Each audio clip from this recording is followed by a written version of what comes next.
intéressons-nous de plus près à ce mot de gloire qui est lié au caractère de Dieu. Qu'est-ce donc la gloire? Dans la racine grecque de ce mot, il y a le sens d'approuver en testant.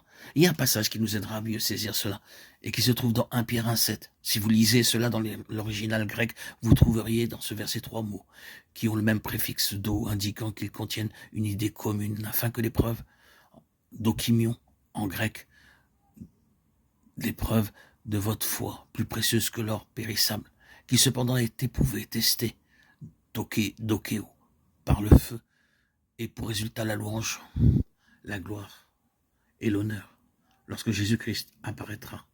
1 Pierre 1,7. L'honneur, doxa, en grec. L'enchaînement logique est donc épreuve, éprouvé et gloire. La gloire est quelque chose qui est testé par l'épreuve. Qu'est-ce donc que la gloire de Dieu? Vous verrez que la gloire de Dieu est presque invariablement reliée avec son caractère. Et son caractère est testé et établi comme étant juste et sans mélange. Il est juste. Il est entièrement juste. Il n'y a pas la plus légère ombre de doute ou de suspicion qu'une question à l'égard de sa perfection. La gloire est reliée avec son caractère. Donc, la gloire est le caractère de Dieu, rayonnant dans son expression, la nature même de Dieu manifestée. Il y a des symboles, mais ils nous aident seulement à saisir tout cela. Nous prenons souvent le symbole pour la réalité. La lumière est le symbole pour la gloire, tout comme le symbole pour le mal et le péché. C'est l'obscurité. La réalité, c'est l'essence de la nature de Dieu et de son être.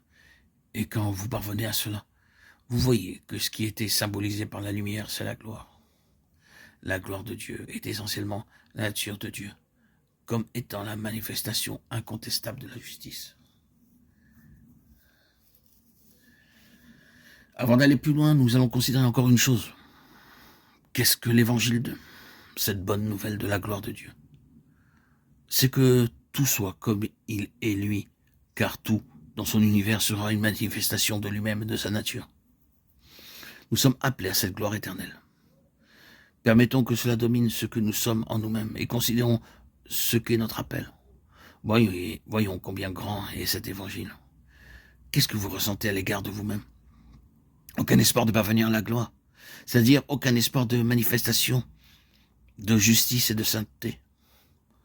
Cependant, l'évangile qui est venu vers nous est une bonne nouvelle.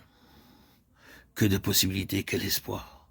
Bien-aimés, nous sommes maintenant enfants de Dieu, et ce que nous serons n'a pas encore été manifesté. Mais nous savons que lorsqu'il paraîtra, nous serons semblables à lui, parce que nous le verrons tel qu'il est. 1 Jean 3,2. C'est la perspective de l'évangile de la gloire. Accrochons-nous fermement à cela.